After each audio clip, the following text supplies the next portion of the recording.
যি ব্যক্তিয়ে পৰিশ্ৰম কৰাত বিশ্বাস কৰে সেই ব্যক্তিয়ে কেতিয়াও নিয়তিৰ লিখনিত বিশ্বাস নকৰে হয় এনেকুৱা এইটো এটি সৰু কাহিনী বুলি ক'ব লাগিব কিছু সময়ৰ আগতে মাত্ৰ কেইটামান মিনিটৰ আগতে নিজৰ আন্তঃৰাষ্ট্ৰীয় কেৰিয়াৰৰ পৰা অৱসৰ ঘোষণা কৰা নিজৰ ৰিটায়াৰমেণ্ট ঘোষণা কৰা ৰবিচন্দ্ৰন অশ্বিনৰ এইগৰাকীয়ে ৰবিচন্দ্ৰন অশ্বিন যিগৰাকীয়ে ভাৰতীয় ক্ৰিকেট দলক 2011 চনৰ এদিনীয়া বিশ্বকাপ 2013 চনৰ চেম্পিয়ন ট্ৰফিৰ লগতে আৰু বহুতো কিমান যে শ ভাৰতীয় ক্ৰিকেটক মেচ জিকালে শ উইকেট হাজাৰ ৰান তেখেতে মাৰি থৈ গৈছে তাৰ কোনো হিচাপ নাই কিন্তু দুখবৰ বেয়া খবৰ কিছু সময়ৰ আগতে আহি পৰিছে আৰু চকুত যেন চকু পানী ৰবিচন্দ্ৰন অশ্বিনৰ দেখা গ'ল আৰু বিৰাট কোহলি খাবতি ধৰি তেখেতে বহু সময় আচলতে ইমোচনেল হোৱা দেখা গ'ল বা কন্দা দেখা গ'ল আৰু অৱশেষত সেই সিদ্ধান্ত তেখেতে লৈ পেলাইছে আৰু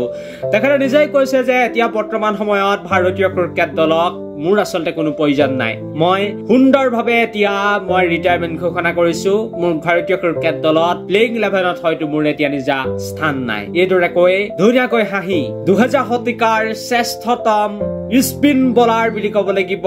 অলৰাউণ্ডাৰ ৰবিচন্দ্ৰন অশ্বিনে নিজৰ ৰিটায়াৰমেণ্ট ঘোষণা কৰিছে আৰু তাৰ পাছতে যেন বৰ্তমান সময়ত সকলো স্তব্ধ হৈ পৰিছে আৰু এটি সুন্দৰ যাত্ৰা বুলি ক'ব লাগিব প্ৰায় টেষ্ট ক্ৰিকেটত 106খন মেচ খেলি 537টাকৈ উইকেট দখল কৰা ৰবিচন্দ্ৰন অশ্বিনৰ যেন এতিয়া সমাপ্তি ঘটিছে বা তেওঁৰ ৰিটায়াৰমেণ্ট ঘোষণা কৰিছে তাৰ লগতে ওৱান ডে কেৰিয়াৰৰ কথা যদি মই ক'বলৈ যাওঁ 116খন টেষ্ট মেচত 156টাকৈ উইকেট দখল কৰিবলৈ সক্ষম হৈছিল আৰু টি20 ক্ৰিকেটত ইণ্টাৰনেশ্যনেল ভাৰতীয় ক্ৰিকেট দলৰ হৈ 72টাকৈ উইকেট দখল কৰিবলৈ সক্ষম হৈছিল আৰু মুঠ 700টাতকৈ অধিক বেছি উইকেট দখল কৰা ৰবিচন্দ্ৰন অশ্বিনৰ যি যাত্ৰা ইমানতেই অন্ত পৰিছে এটি সুন্দৰ যাত্ৰাৰ সমাপ্তি ঘটিছে আৰু ক্ৰিকেটৰ খেলপথাৰত ভাৰতীয় ক্ৰিকেট দলৰ জাৰ্চি কেতিয়াও এগৰাকী মহাতাৰকাক দেখা নাপাব